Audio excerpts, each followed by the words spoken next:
नमस्कार, मैं हूं आपके साथ रोहित। पिछले दिनों सुप्रीम कोर्ट ने दिल्ली सरकार को अधिकार दिए, लेकिन केंद्र सरकार ने एक अध्यादेश लाकर बिल को निरस्त कर दिया।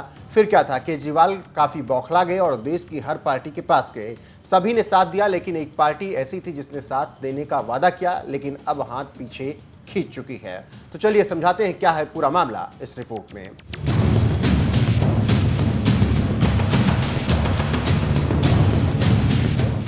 दरअसल दिल्ली में केंद्र सरकार ने अपनी सत्ता कायम करने के लिए सुप्रीम कोर्ट के खिलाफ लोकसभा और राज्यसभा में एक बिल लेकर आई, और अगर ये बिल पास हुआ तो एक बार फिर दिल्ली पर केंद्र सरकार का राज होगा और फिर केजरीवाल पहले की तरह सत्ता विहीन हो जाएंगे।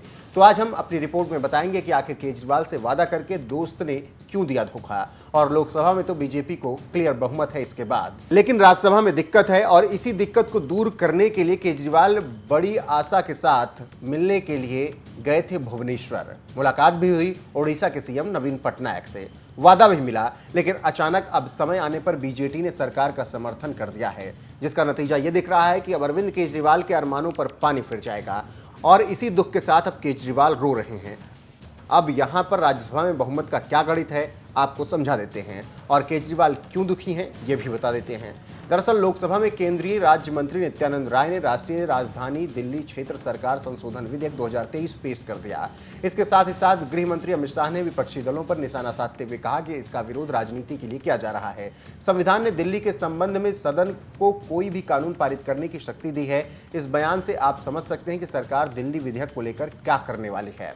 हमारे संविधान ने इस सदन को संपूर्ण सत्ता दी है कि दिल्ली राज्य के लिए किसी भी कानून को लेकर आने की। दूसरा मुद्दा उठाया गया सुप्रीम कोर्ट के जजमेंट का, जो हमारे माननीय सांसद बीजेडी के बताया।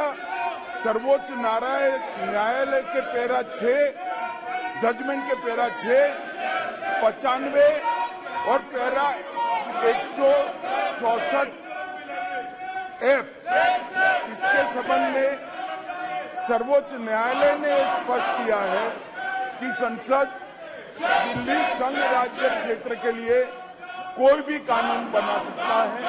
अतः ये सारे जो ऑब्जेक्शन दिए गए हैं वो राजनीतिक है, इसका कोई संवैधानिक आधार नहीं है। संसद के नियमों के आधार पर भी इसका कोई आधार नहीं बनता है, इसीलिए इस बिल को संसद के सामने पेश करने की अनुमति। लोकसभा में इसे पेश किए जाने के बाद आपने गुस्साते हुए प्रतिक्रिया दी। आपके राज्यसभा सांसद राघव चड्ढा ने कहा कि यह विधेयक पिछले अध्यादेश से भी बदतर है। विधेयक को संसद में रखा गया अब तक का सबसे अलोकतांत्रिक और अवैध दस्तावेज है।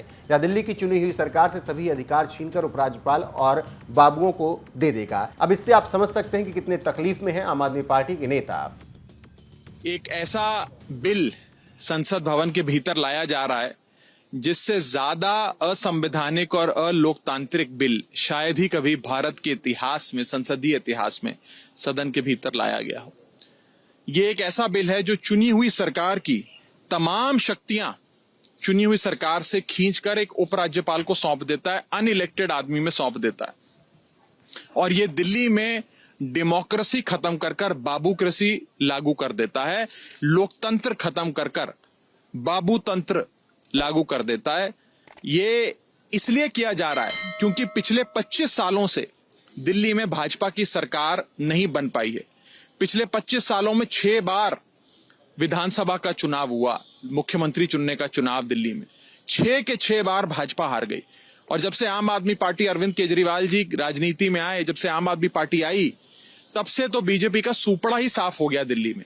तो अब शायद बीजेपी को यह लगता है कि ना रहेगी बांस ना बजेगी बांसुरी, दिल्ली में सरकार ही ध्वस्त कर दो, निरस्त कर दो, ताकि चुनावों का जो शोर है और जो भारतीय जनता पार्टी की लगातार हार है उससे मुक्ति मिले। वहीं अब आपको बताते चलें कि इस विधेयक पर वोटिंग को लेकर बीजेडी ने अपना स्टैंड क्लियर कर दिया है, और इसी स्टैंड से केजरीवाल के अरमा आंसुओं में बह गए हैं। खबरों की माने तो ओडिशा की बीजू जनता दल ने अपना रुख साफ कर दिया है।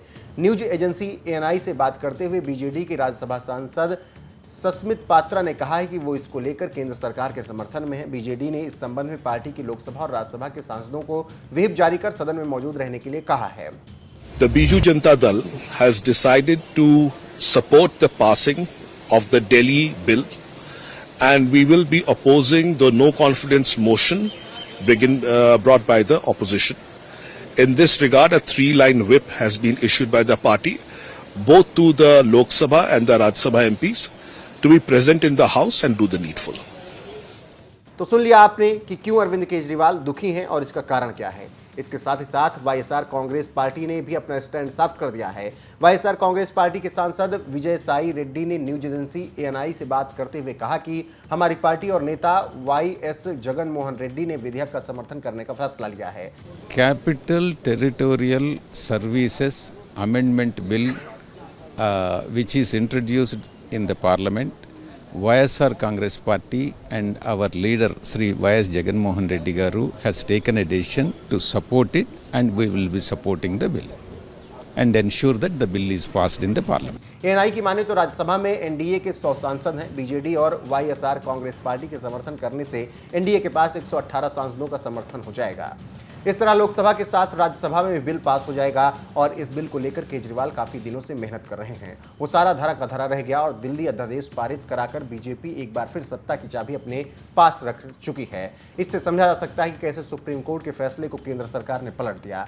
अब देखना होगा कि आगे क्या दिल्ली सरकार फिर सुप्रीम कोर्ट जाती है या नहीं, देखना दिलचस्प होगा। और अगर सुप्रीम कोर्ट ने फिर फैसला दिया तो उसके बाद केंद्र का मूव क्या होगा, इस पर भी सबकी नजरें हैं।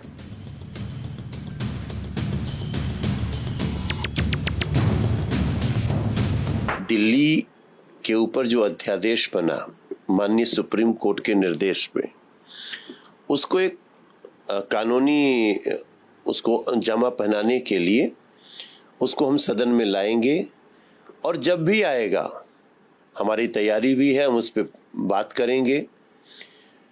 वो आज इंट्रोड्यूस हो सकता है ऐसा मुझे भी लग रहा है, मगर ये सब लास्ट आवर में भी चेंज होते रहते हैं।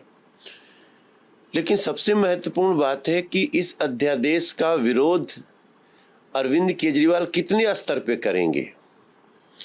अरविंद केजरीवाल के खिलाफ उनके भ्रष्टाचार का जो अधिकारी जांच कर रहा है, वो उसी को डराने के लिए, उसी को धमकाने के लिए, उसी का ट्रांसफर करने की ताकत चाहते हैं।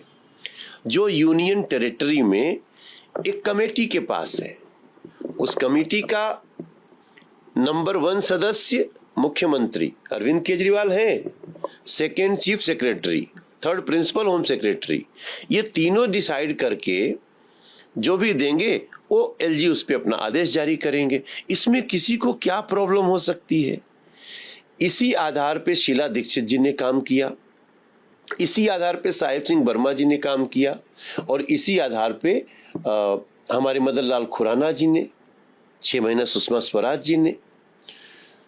तो मैं हैरान हूं कि अरविंद केजरीवाल को वो कौन सी पावर चाहिए जो यूनियन टेरिटरी के नियमों को उल्लंघन करके उनको मिलना चाहिए।